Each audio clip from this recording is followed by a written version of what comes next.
80% of the companies I see are doing random acts of AI. We call everything intent signals, and most of them have nothing to do with intent. Trust in relationships is going to be the differentiator. We shouldn't be guessing on that anymore. We should be using the agents to tell us how to improve. If I have more noise and less time, who am I going to prioritize?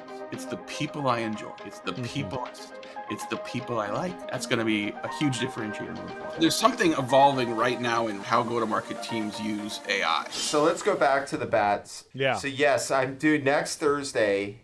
So here's the deal.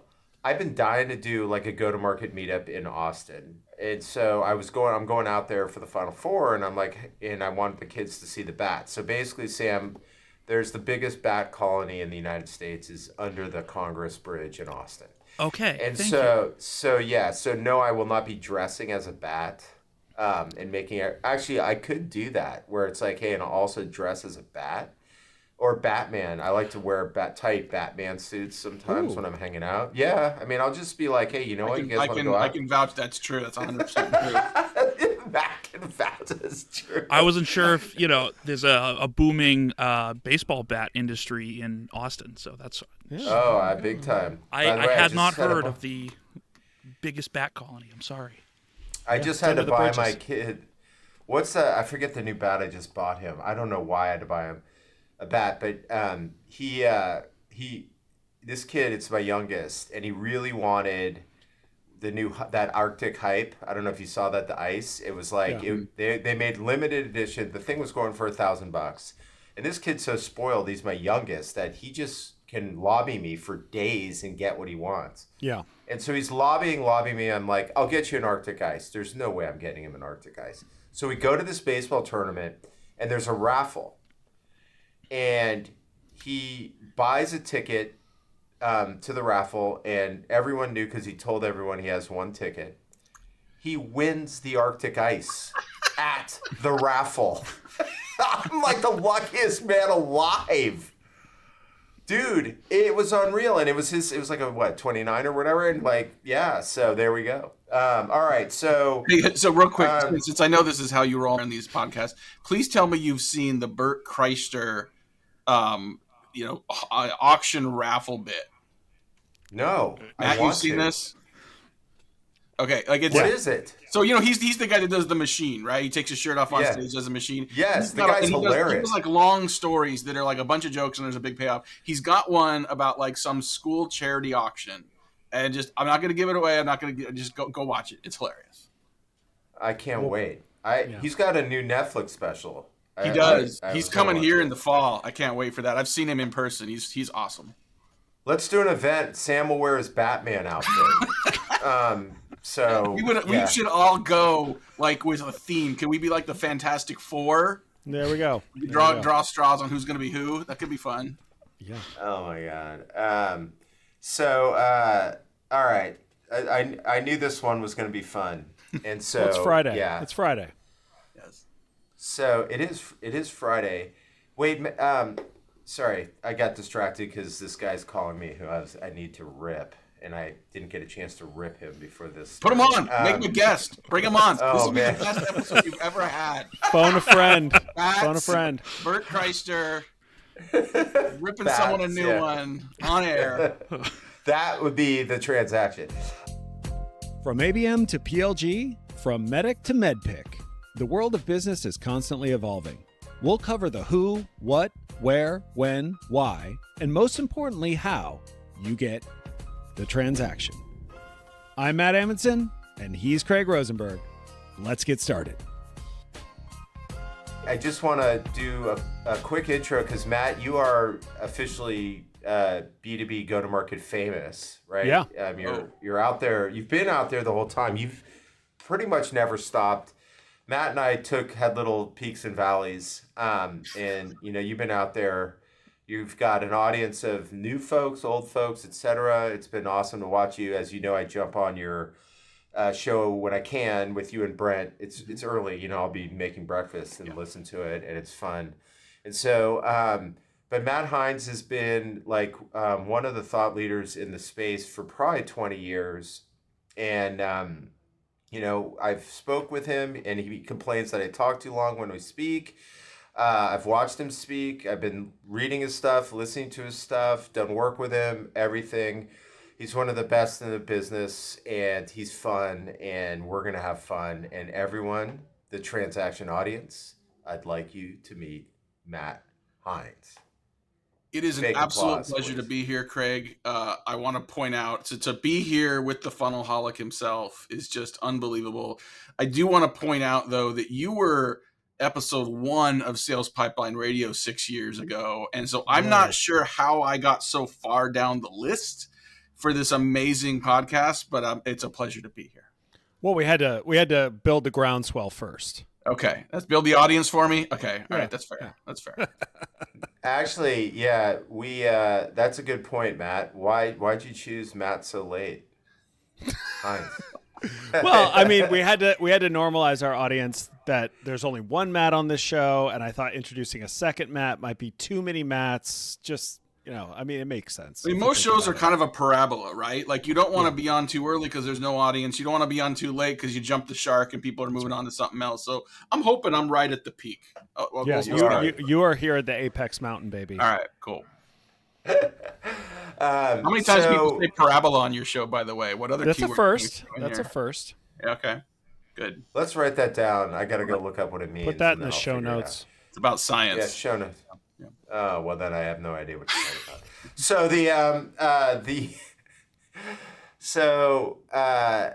the other thing, by the way, the other thing as I asked this question is, Matt, like, us, crosses all bounds and go to market. So, I think you're known in the marketing side, but, you've always, been involved with sales and CS and executive looks and feels. So that is the show, right? We don't want to be one or the other.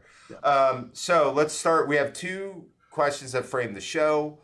One is, which I will bring to you in a second, is the Matt Amundsen feature enhancement 2.1a, which Brought to you by Allstate.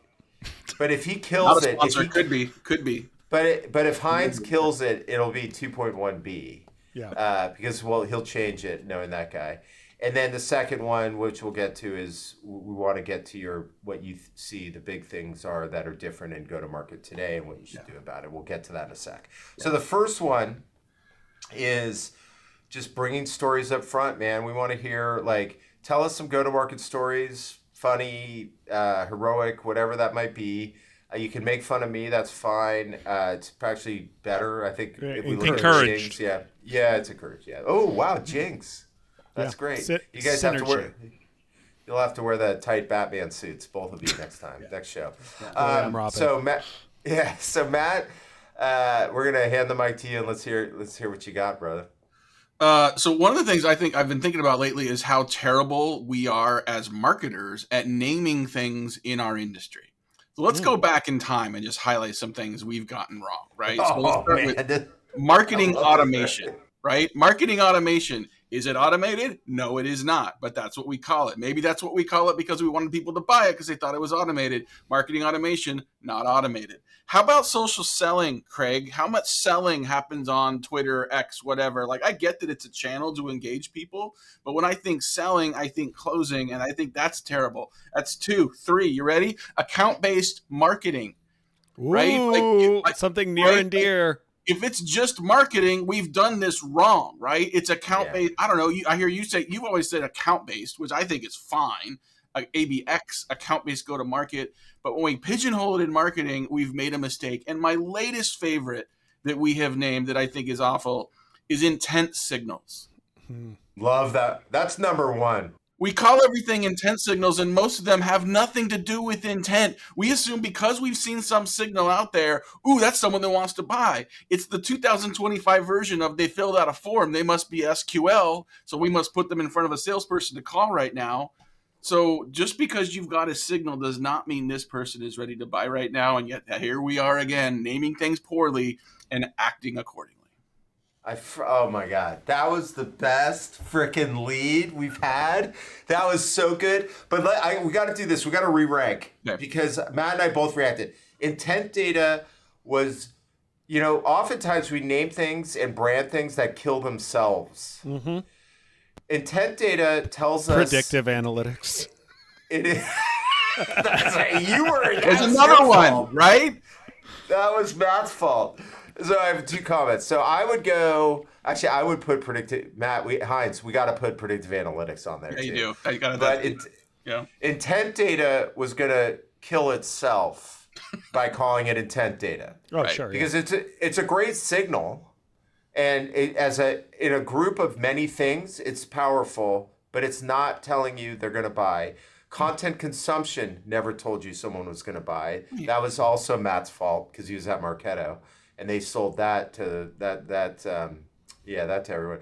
But I would go intent data 1, predictive analytics 2, marketing automation 3, account-based marketing 4. Because I tried to attack account-based marketing early, so I'm giving myself credit on that ranking.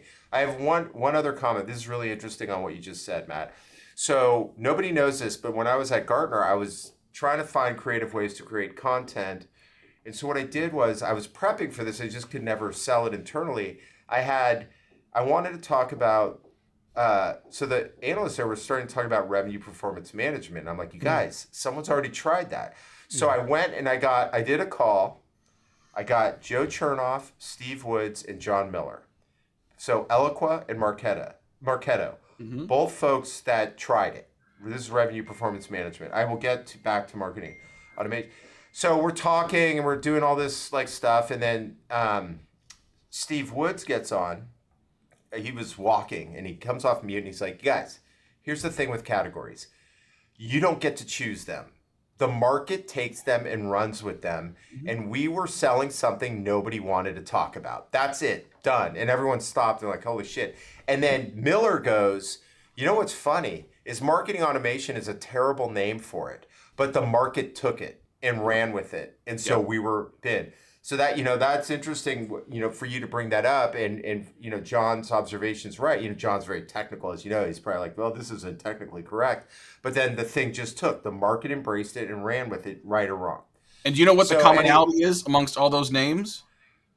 Optimism. Man, Amundsen did it. Oh, sorry, go ahead. No, it's optimism, right? It implies it's going to be easier to do something. Marketing automation, social selling, intent signals, predictive analytics, right? So there's a word in there that the market glams onto because it's what they want. It's not what it does. It's not what's possible in the laws of physics in go-to-market, but it sounds great. I mean, you mentioned a few months ago, Craig, and I still think about this all the time, that in B2B, like it's a very hits-driven business, right? Whether it's Challenger or the waterfall from Serious Decisions back in the day, ABM, like you find that hit, whether you define it or whether the market says, I'm gloming onto that, that's where the momentum is. It's always fleeting because there's always the next shiny object, but it's interesting to sort of watch. And, we've all been around for a while to watch those hits come and go. Mm-hmm. That's so good. Such a good reset. Matt, give us your rankings on Heinz's list. Would you re-swizzle that? So, I mean, as a person who sold many of these items, or at least sold the dream of many of these items, I can go through what was financially impactful.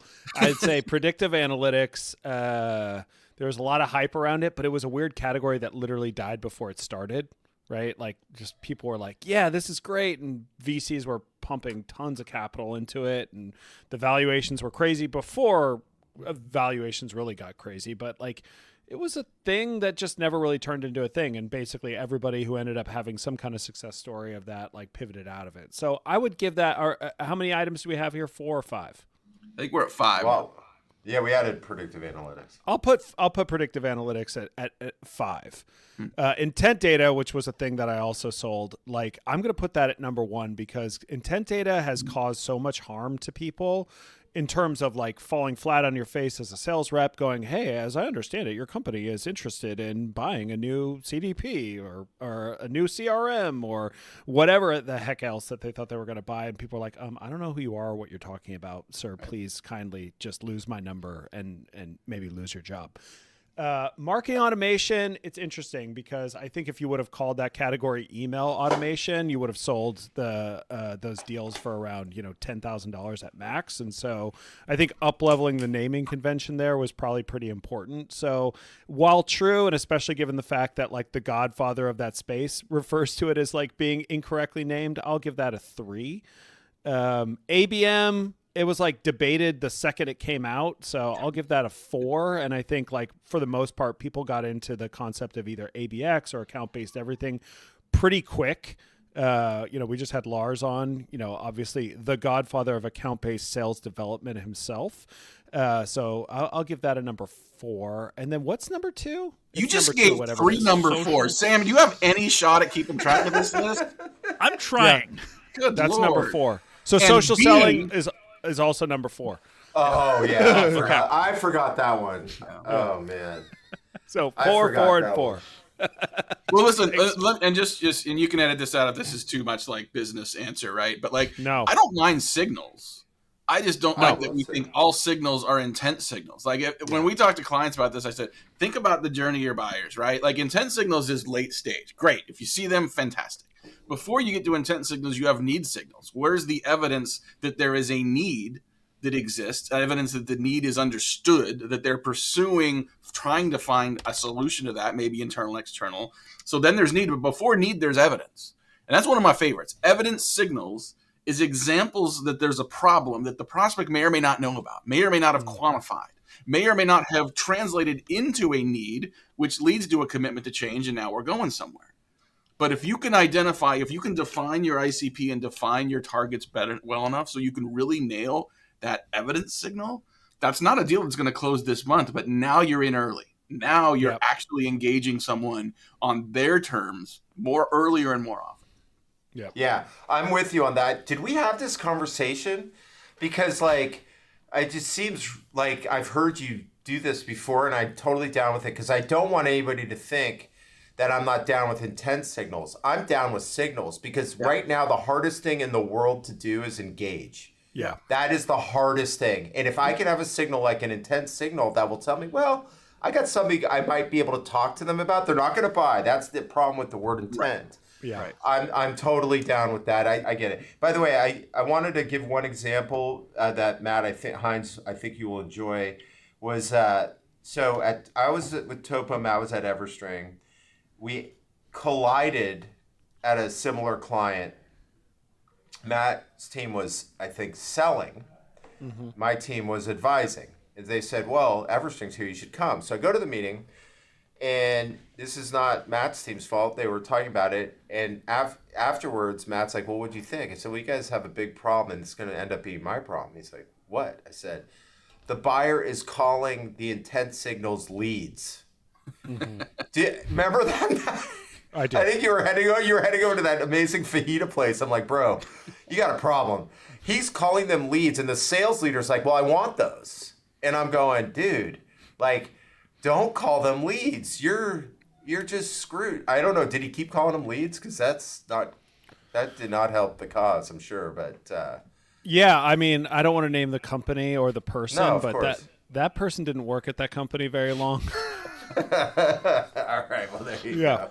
So, If he's listening, it was because you called him leads. All right, Matt. Thank you for not telling the socks story, which is one of your favorites. Whenever I see people that have seen Heinz, he's got like a collection of them that he drops on it. All right, before I go to the next question, because that was amazing. Amazing. Yeah, that was the best we've had. Any other things you want to bring up before we talk about market changes? The other thing I'm kind of railing about there, you brought up, I think you talked about, when we talked about predictive analytics, it makes me think about attribution. I got a whole rant on that, like the tools are getting better, but there's no way it's ever going to catch up to the complexity of what actually happens out there. And yet, the CFO wants to know, like, what did that channel drive? And it's just, it drives me nuts. And unfortunately, it's getting worse. So there's that one. The other one that actually bothers me greatly is this increasing trend of CMOs reporting to CROs. And I realize there's situations where that actually is healthy and useful, but I think in at least 4 out of 5 cases, it's detrimental to the business short-term and long-term. And we can get into that if you want, but that's the other thing that's going to drive me nuts right now. Well, let's talk about that. You're seeing that more? I am. Matt, I Yeah. don't know if you Literally noticed just this week, I talked to two CMOs where a CRO was hired. They used to have a direct relationship between CRO or VP of sales and the CMO. Now someone brought him in and said, we want this person to run go-to-market. So now sales, marketing, CS, account management, some cases product, all reports up to a CRO. Wow. That does not sound good. No. There for a lot are of places reasons. there are places where it works well, but There's places it works well not a if place you I'd have a wanna work. CRO that understands how to balance those functions together. Mm-hmm. It becomes a challenge when you've got someone. I don't care what their background is. You could have a career in sales and nothing else. And if you become CRO and you're managing those functions, you can still value the exchange and the integration across those functions of what they need to do. 100%. What happens too often is that everything serves the immediate pipeline need. And so Mm-hmm. gone are any investments in brand, any investments in long-term awareness, anything that drives. I mean, forget about budgeting things in 2025 that have 26 impact. Even if your sales cycles are like 9 to 12 plus months, you only care about right now, and you pay a premium for those immediate ready to buy leads if you need them just every month, every quarter, over and over. And that, in the cases where it's not working well, not only does that not work in terms of the performance of the business, but the very structure is minimizing the role and the importance of marketing leadership. Yes. And it is leading great marketing leaders to leave the CMO role. And that is a real shame. Yep. And I see that quite a bit. I think, one of the interesting things that I've seen just anecdotally is that, in the immediate run up after the sort of frothy times ending in like sort of during the pandemic is more and more marketers taking the blame for poor company performance. Mm-hmm. And I think that this is a reaction to that, which is finance or executive leaders and maybe in certain cases board members who are like, well, I want marketing to drive sales and that's the only thing I care about. And in order to do that, we need to make sure that sales is having kind of their finger on the pulse of what's happening. So let's have marketing leaders report into CROs. I think there are situations where it can work. I think about like Ted Purcell. He manages the marketing function there and he does an awesome job, but he's a little bit of a unicorn. He, obviously has the greatest head of hair in all of B2B. I've said that for a decade. True. Wait, that was you that started that? Yeah. Damn, man. I love that. Yeah. All right. But how does it compare with Adam Robinson? Well, Adam's Let's do a hair ranking. Matt, sorry, you can't be in this one. I'm out. Yeah, he's I'm out. Well, this is three people that don't have great heads of hair, so I think we could, Matt's out. Matt just said he's out. I love it. All right, Purcell v. Adam Robinson. Who has better hair? I think you've done this. It's a blonde ambition thing, right? It's like, what are you blonde? Are you brunette guy? What does it really come down to? Are we only ranking the men, or can we put women into the good hair side as well? Well, there's lots of that. Let me There's tell you, there's fewer men. There's fewer men in their that. 50s with great heads of hair that can sort of do see not do up that, against yeah. each other. But now, you have to be fit. We got to be like an old guy now to be in this. Because are we assuming that the younger go-to-market execs, by definition, have better hair? Yeah. I want the rules, right? If you're going to rank these, and Matt, we know you're great at coming up with a ranking list, right? 6 boards. I want to know what's Ted's number 4 and Adam Robinson's number 4. It's a tie. You know what? Today I did a call with Anthony Canada. Great hair in. Oh man, that boy, he's got the hair. But I would still put him at 3. See, I don't think that's fair. Anthony's a young guy. Chris Walker's a young guy. Like, you can't put the young people in because they haven't gotten to this point yet, right? Like, once you get to a stage, like, it gets harder. And so at that stage, it's rarer to have someone that's got the flow like that. And it's right. True unicorns. I told you I was out, and I can't stay out of it. I'm sorry. But all right, you're in. Yeah, but Walker's got the whole thing going, dude. Like he's got the workout videos on Instagram. Dude's got it going on. Yeah. Is that bad? Is that bad that I've seen it? No, it's not. Well, it's odd. It's weird. It's weird. To bring it up too, but I mean that guy. That dude looks great. I mean, not that the other guys with the hair don't look great. They do. By the way, Matt, okay. Before we move on to the next thing, Sam, you've got to do a set of AI hairdos on Matt for like some of the promo, because I just I only know him like that, and I think it looks good on, the baldness is him. It like looks like him. I think he looks great. Did you know, But Craig, like, I had long hair in high school? we need footage or it didn't Yeah, exist. we're gonna need a senior quote photo. There's a video so Brent and I talked about this like a few weeks ago, and Sheena, who does our editing and like does some clips, she has some pictures of me in high school, and so in that video, it's on YouTube somewhere, she put up pictures of me in high school with the flow, and it wasn't so here, and I'll tell you this because I tell everybody this. I was a musician in high school. I wanted the long hair because that was the musician look. I was trying for like a Yanni kind of a look, but it really ended up being more Michael Bolton. So it's me with like the long hair and the curls and short hair up front, which we all know is a mullet, but that's what I was rocking my senior year in high school. Wait a minute. Hold on. We can't move on. I can't unsee this in my head. You had the permy mullet? Well, I had it was parted in the middle. I had kind of a little puff thing in the front, but it was short. And then in the back, I let it grow long, and it was straight until it got to about here. And then it curled all up. So it was this long curled thing on the back of my neck. What is happening right now? On the transaction. That I need to see that. Sam will probably find it. I can't find the pictures, but Sheena somehow had them and put them into that video, that snippet we did with Brent. So it's out there. They will be added to the video version of this episode. So you. go to YouTube and watch it. Thank you. So let's go to question number 2. That was epic, Matt. That was a game changer on our approach here. So when we actually started the show because Matt was working as an EIR here at Scale, and we were like, holy crap, the game has changed. And we admitted to ourselves, we'll admit out loud, we were like, we're behind. Mm-hmm. Totally. And so he's like, dude, we got to go talk to everyone we can. And then we would go talk to these folks doing breakthrough things or struggling. Both things were happening. Mm-hmm. And by the way, some of the people struggling are some of the most famous demand gen people in the business. The game changed in front of their eyes, and the lead nurturing strategy just wasn't the play. Yep. And then we talk about it, and we were pretty funny. We're like, let's start the pod. And let's go take this discovery and bring it to the world. So the question we like to ask is, what's something that the market thinks they're doing right today or yesterday, and they're wrong. Like there's a new approach, tactic, whatever strategy, whatever that might be. What are that thing or those things, and what should they be doing differently? Well, there's something evolving right now in real time that I wanted to use an example of this, and I think it's like how go-to-market teams use AI. And clearly the rules are changing like every hour with AI, given the technology, given the advance of the technology.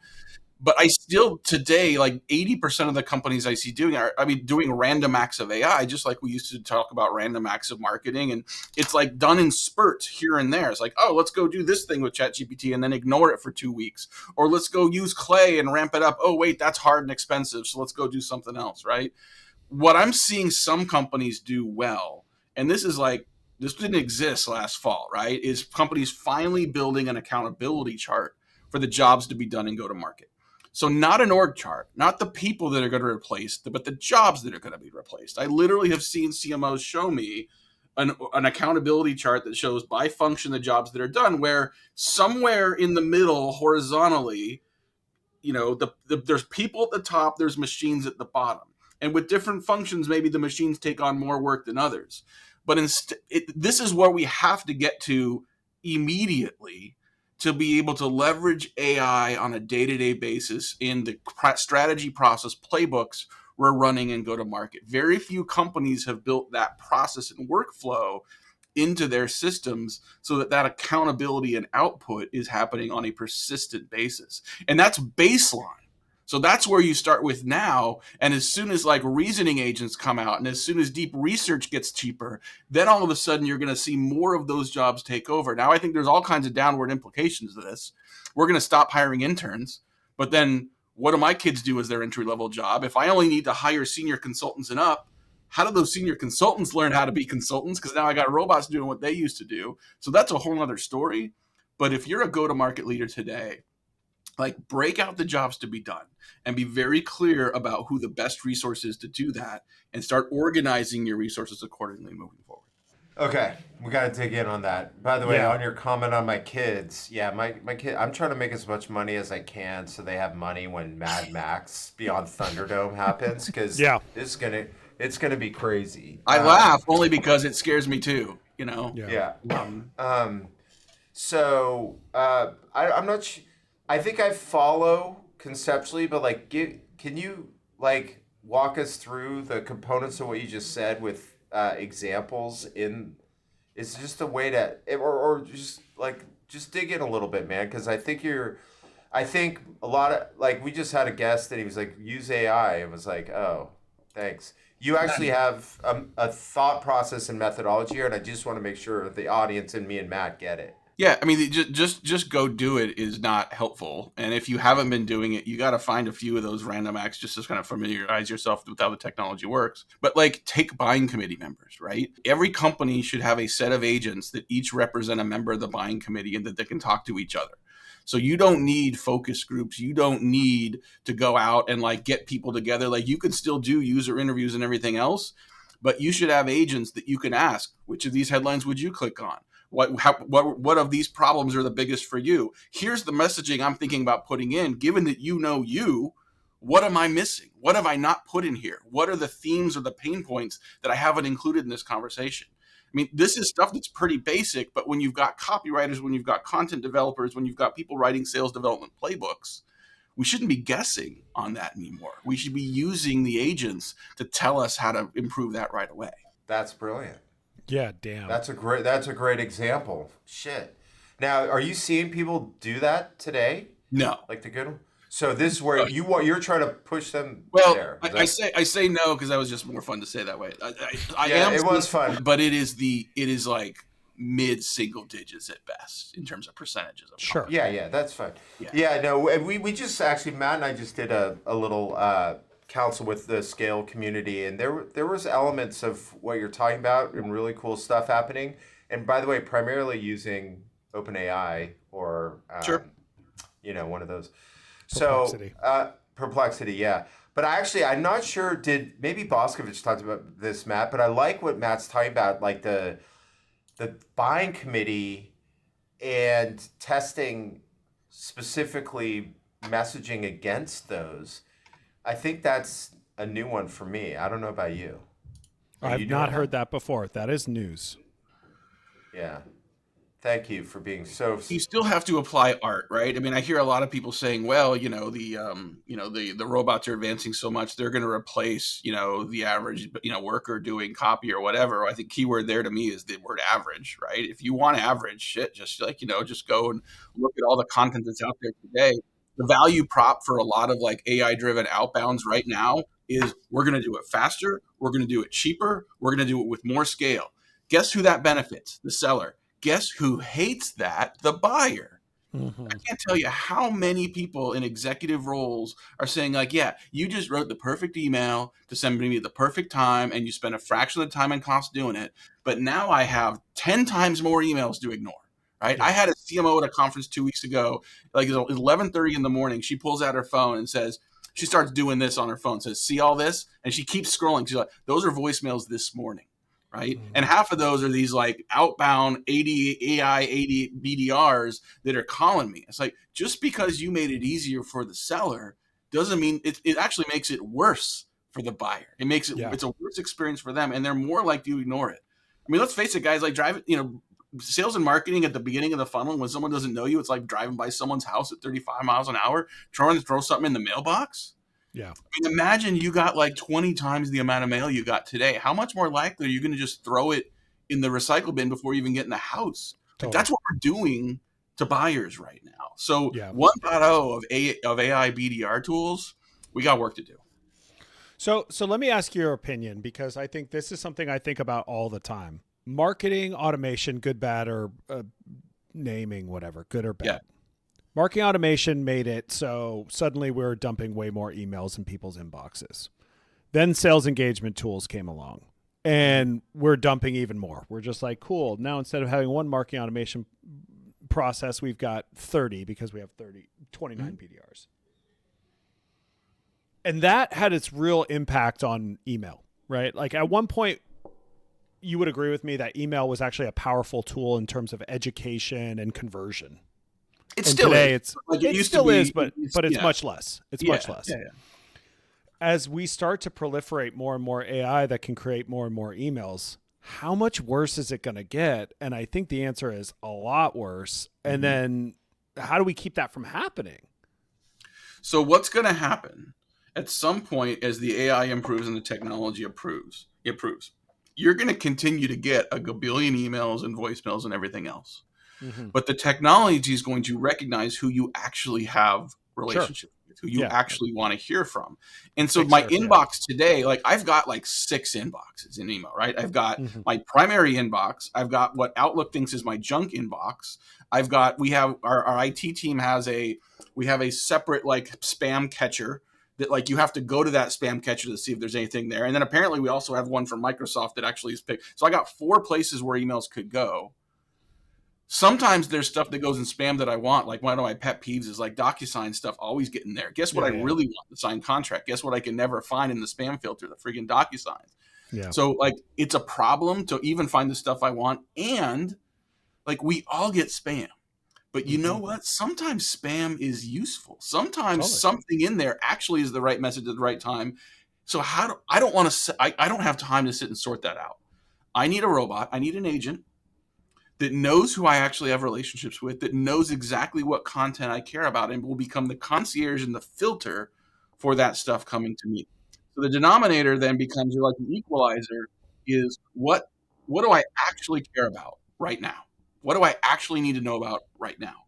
And who are the people that I have relationships that I trust, that you have evidence all over the place to say, like, I actually take their phone call. We actually interact across multiple platforms.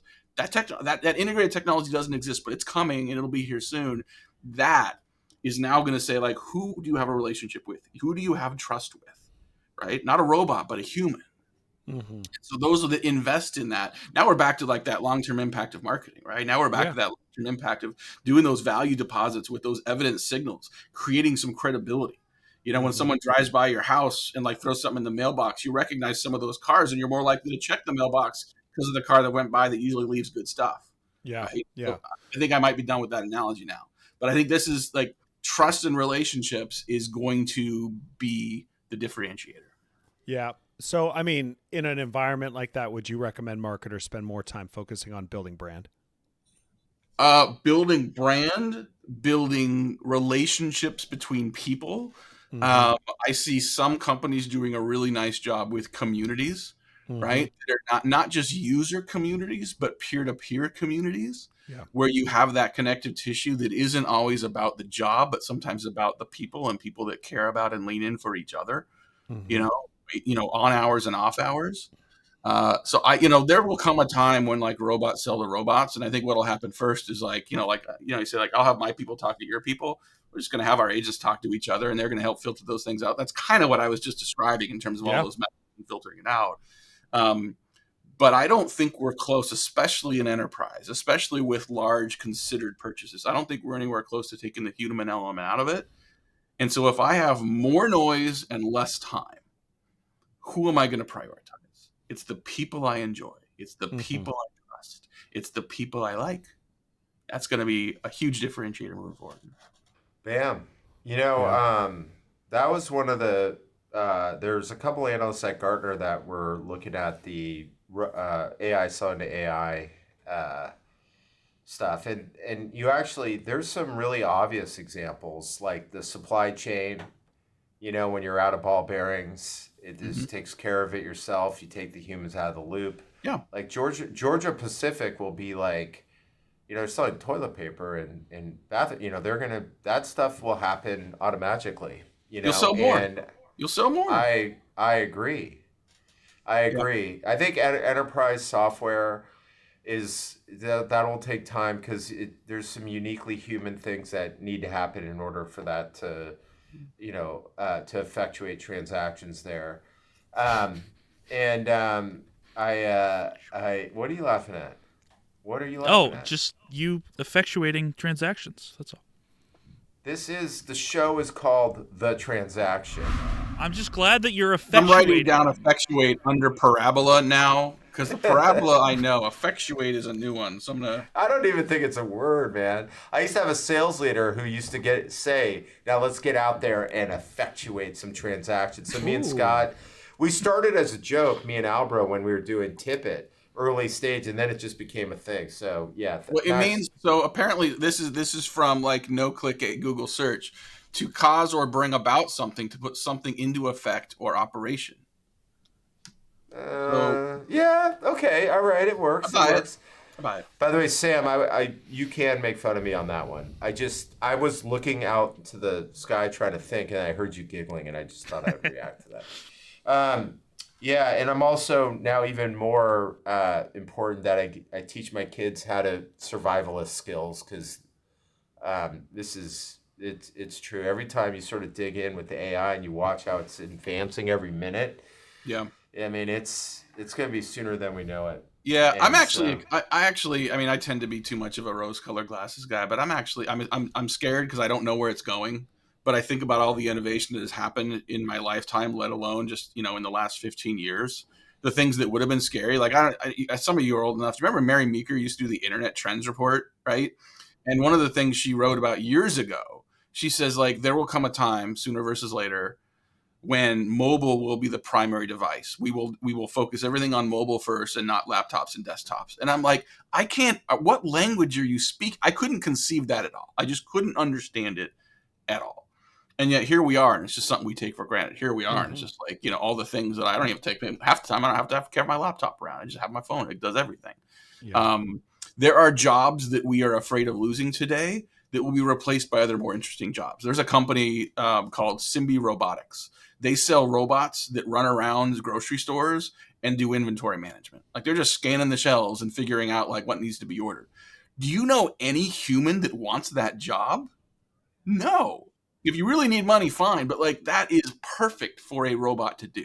Mm-hmm. So back to the accountability chart, there's a bunch of things robots should be doing. And robots can be doing without needing to get paid as much, but also without providing errors. It's going to be a lot better. It's going to free us to do the more interesting, creative, strategic work. Yeah. And on your accountability chart, Gottlieb was saying, and they're studying like when successful AI rollouts across the board, not just in go-to-market, they spend 6 months documenting the work first. Because then they go to market on AI and they say, we need to fix this. So like, his example is always like, no, we need a QBR, an AI-driven QBR that looks at all past transactions, anything happening out there externally. You know what I mean? And like, you only get there if you figure out the work first, and then you come back to the market and solve it with AI. Yeah. And that is, I thought, really, really important. So and then he has a saying which I've been using, which is to the vendors, sell the work first, AI second. All right, so we had the third word here, Craig, and Sam, I saw you clock that because I saw you look up. Under effectuate, I just wrote documenting. Is that what I said? That's what you said. So I think it was a combination of documenting and like a documentary is a documenting of something. So I'm not even going to look that one up. I'm pretty sure that's not a word. Documenting. Wait, I'm going to need to roll back the tape on that one. I can't believe I said that. Okay, well, documenting. That's going to be a clip. Yeah. Wait, are we recording this? I thought this was all just a pre-show. Like, when do we start the show? Any minute now, whenever you say. All right, so Matt, what else do you feel like is our blind spot in the go-to-market world that we should be thinking about differently, or you're seeing any cool stuff that people are actually finding effective that was surprising to you? Well, I mean, I mentioned attribution earlier and how that continues to be kind of a fool's errand, to go after. And yet I still see, even in complex sales, in complex go-to-market motions, I still see companies saying like, well, what came from that channel? And like, how much did that email generate? And it's still looking at point solutions. And that works in the consumer world. That works in like, very short sales cycle worlds. Like the company I went to when I left Microsoft, it was a startup here in Seattle selling to residential real estate agents. It's about as close to B2B, B2C as you get, and you're still B2B, right? Like we were selling to individual realtors, and you could do a one-call close. I could send an email this morning, they filled out a form, talked to a rep this afternoon, and whipped out their credit card and bought something. Like, it could be that clean, but that's not the reality for most of us selling, right? There's a long sales cycle. There's a buying committee. There's a buying journey. There's a lot of things that happen along the way. And one of the inconvenient truths that I have to tell people is, like, you don't have a report that is going to answer all of that, right? And what I try to help people understand is, like, attribution is not about as soon as you start talking about credit, I'm out, right? Mm-hmm. It's already happened. It's a sunk cost. Like, I don't care about litigating the past. What I care about is predicting the future. Why I care about attribution is I want to create a more predictable, reliable path towards the same result over and over again. Mm-hmm. And if we have that kind of a focus, it helps take politics off the table. It helps credit off the table. This is a team sport. Sales isn't going to do it alone. Marketing sure isn't going to do it alone, right? And that's the most scary. That's the most mature go-to-market relationship we have. Talk about sales or marketing and CS. We're way further behind on the maturity curve in terms of how those teams work together. Yeah. And yet when you're thinking about what I think of as not as a funnel, not as a bow tie, but the infinite loop of customer relationships, of accounts that come and go, of a CIO that has hired you 3 times because she's been at 3 different companies. Like, that's a repeat customer too, right? But, like, we use Salesforce to look at accounts and contacts and don't connect those dots very well. So when I think about the future, when I think about that path, I just have to know, again, inconvenient truth, I'm not going to be able to measure everything. But I still want to drive the right behavior. I still want to have the right progression of actions, that sometimes 3 steps is faster than 1 to get to that predictable, reliable outcome. So tools can help you, but it's not about the tool. If you're looking for an answer in the tool, probably going to frustrate you. Mm-hmm. Matt, what's your reaction to that? So it's just something that we've been talking about on the last couple of shows, right? Like Sam's show went live today. We talked about that quite a bit there, right? It's like, if you are looking for the solution in the tool, you're bound to fail. You've got to understand what the solution is, and you've got to buy tools that help you scale that solution. Because if you haven't, the tools that do that well are those that look at as much data as possible, mm-hmm. right? Mm-hmm. Like, not a sponsor could be, but there's a company called Imperative, no E, that is actually doing, I think, is one of the best jobs at doing this right now, because they look across all marketing efforts. They look across CRM. They look across buyer and seller behavior and make inferences about what they are seeing that is driving far better, more accurate, more predictable outcomes. It's not a reporting tool. It's a predictive tool to try to get to the next outcome you want. And that's the perspective that I think we've needed all along to try to get the right answers. Yeah. Yeah. I'm 100%. I'm going along with you guys on that one. No pushback here. I think that there is also a time and a place where it makes sense to go down this path. And oftentimes I think people want to get to it early. And I think that that's a big mistake.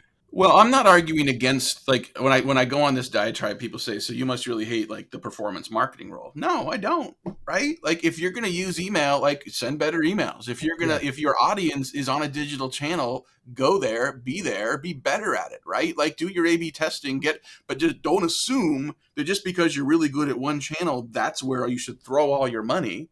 And then that you can forget all these other channels. It's not that simple. And it's really smart people on the board, on the leadership team, that know how complex this is, are still looking for those easy answers. Yeah. And so that's a journey too. Yeah. I think you're right, Matt. We've talked about that, and then also sort of in the past, just with you, in terms of even being able to look at these things. You've talked about how Snowflake is a breakthrough, has been, or like the cloud data warehouse for you. I don't know if you want to, I mean, just in terms of being able, as Matt said, you got to look at as much data as possible. And I remember talking to you, I'm talking to Matt Amundsen, and he's like, well, now that I dump everything into Snowflake, I see way more than I've seen before. Yeah, it's outrageous. It's outrageous, right? Like, for years and years and years as marketers, we were like, we were putting people into different segments. We were triggering activities based upon the simplest of information that we can get. What industry is it in? If it's healthcare, we're going to write patients instead of customers, right? Like if they've clicked on this white paper, we're going to send them a complimentary asset.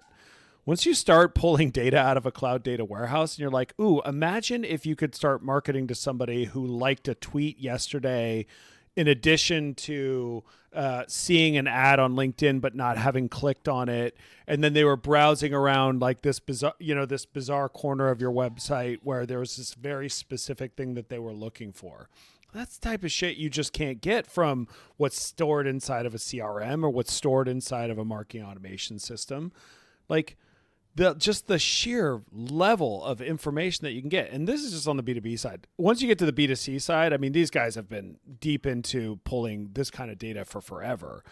Who buys what? When do they buy it? How much do they spend? Are they shopping for themselves? Are they shopping for a family member? Like, when do they get, they probably get paid this time of the month because they spend on these days, et cetera, et cetera. Like there is crazy amount of data that's on there. And like, if we can predict when their payday is, let's serve them an ad on Instagram on that day versus serving them an ad on the day before they get paid when they're out of cash, right? Like just unbelievable amounts of data. And I think B2B marketers are starting to tap into this. This is something we talked about quite a bit a couple months ago on the show. I think AI like sort of just entered the zeitgeist and people stopped talking about this stuff a little bit. But if you're training models, you got to have the most data that you possibly can, and it's stored in a cloud data warehouse, not your CRM. So let me give and I know we're probably running out of time here, but let me give you an example of like how this plays, right? Like as marketers, we tend to do like a bunch of things at once to a bunch of people. Mm-hmm. Hey, let's send 25,000 direct mail pieces out this week. Hey, let's do a webinar next week and let's invite everyone to that webinar, right? Like what you just mentioned is, okay, well, some people get paid on the 1st, some people get paid on the 5th, some people get paid on the 10th, right? All those different need and evidence signals are happening all over the place to different people. So instead of sending 25,000 direct mail pieces this week, I should send 26 this week and 4 next week and 72 the week after based on that evidence that you see. Yeah. It is really hard to engineer that at scale right now. Totally. The technology is coming. It's coming fast. Yeah. Yeah. Craig's on a phone call. He can't talk to you. Are you ripping someone now? No. The bummer is the guy, he's called twice. It's called a callback. Callback. Yeah. Oh, that's right. Callbacks. It's a new thing. Hey, can we just how much time do we got? We got to go. You mentioned the word signals. You know, for a minute, Matt and I think the show Signals and Signal Selling was like in 4 or 5 episodes in a row. It's kind of slowed a bit. But I'm trying to remember your take there. I mean, what are your thoughts on sort of the use of signals and those things in the marketing, sales, go-to-market process? I think it's the new coin of the realm for go-to-market teams. We used to focus on our budgets and how much money you spent was everything. Now I think your access to and leverage of data, the data has replaced the media budget. And yes, some of that data costs money. Mm-hmm. 6 Sense did a big launch this week, and this was the first time I heard someone use the term Signalverse. I think that's pretty clever because it takes the intent out of it, right? And it sort of assumes like there are all kinds of different signals. And to your point earlier about people saying I've got intent signals, treating those as leads is just as bad as people saying someone signed up for the webinar, like let's treat that as an MQL. Mm-hmm. Like just because they came to the last 3 webinars doesn't mean they're qualified. They might be bored, right? Mm-hmm. That might be the opposite of qualified. So I think to know what signals you're looking at, to know enough about your buyers, to know enough about the journey, to know where in the progression that exists, and to not treat it as, this is the other thing I think is important. Like we think of this as a sales process or a buying journey. Like I love that Brent Adamson calls this a don't screw up and get fired journey. Like the hardest thing we do is fighting the status quo. It is way more powerful than we give it credit for. And most people, when they get your information, when they think about deciding on something, is like, God, am I going to get fired for this? Is this going to get me in trouble? Is this going to look bad on my performance review if this doesn't happen? I mean, if you don't think they're thinking that when they decide whether they're going to spend money on you, you're not thinking about yourself and looking in the mirror and when you make decisions like that as well. So I think the signals are underutilized, crazy important, but have to be put in context. I couldn't have said it better myself. It's unbelievable. Yeah, I mean, Matt, I just brought it back because Heinz brought it up, but like we got to start like lifting that again because I think it's an important topic, and it's like we asked Albro, by the way, Heinz, we had him on the show. We're like, well, what, he's doing a ton of research on AI, and he's like, well, the thing I know you can use right now is signals. You can do stuff with that right now, and so I like it. Yeah, I wrote down something you said, and please let's not make this a thing. Is like signal selling. It's a nice use of alliteration, but it's worse than social selling because it combines what you just said, like signals as evidence of a next step with a let's sell them something. I'm going to put that at number 4. And by the way, you know what's crazy? Call back, another one, still good. Yeah, is I'm guilty. I'm guilty of this. This is one you just called out on, and I'm freely using that phrase. In many ways, I leave this call not feeling that great about myself. Well, no, but you know what? But you know what, Craig? I mean, like, because we're marketers, right? And so literally when you sell that, I wrote it down, I circled it, I put a little square to do next to it. I'm like, ooh, that's good. I can see that being a book. I can see that being content. And my next thought was like, oh, that violates everything we just talked about for half of this podcast. We have to burn it. We have to burn it now. Yeah, I love it. Okay, so Matt, this was an amazing show. So maybe you and Amundsen have a talk that he didn't have you on the show for the first year. It's that was my I said, fault. hey, Parabola. we got. No, but actually, it is true though. The infatuation of, but on the parabola thing, which I'll look up in a minute, but it is. Like you were able to listen to the show and come on knowing that kind of how we wanted to engage, and it made for an incredible show today. It was the most fun I've had in a while. So that's enough for me to say this was a great show. And now that we can pass through Matt's it seems like a really difficult gate to get through. Like we can have you on the show. He's taking this so well. God damn it. I'm trying to rouse the guy. I'm just looking at him going, come on, man. Give me some. But anyway, great show, dude. We'd love to have you back, honestly. Yeah, we want to have you back. This is the kind of conversation we want to have. Okay? Thank you, guys. All right, that's the transaction. Take the rest of the day off. Thanks for joining us for another episode of The Transaction. Craig and I really appreciate the fact that you've listened all the way to the end. What are you actually doing here? For show notes and other episodes, please visit us at thetransactionpod.com. Like and subscribe on Spotify, Apple Podcasts, or any other place you get your podcast from. Either you have walked away from your podcast device, or this is playing somewhere in the background. Someone in your house would really like for you to shut this off now.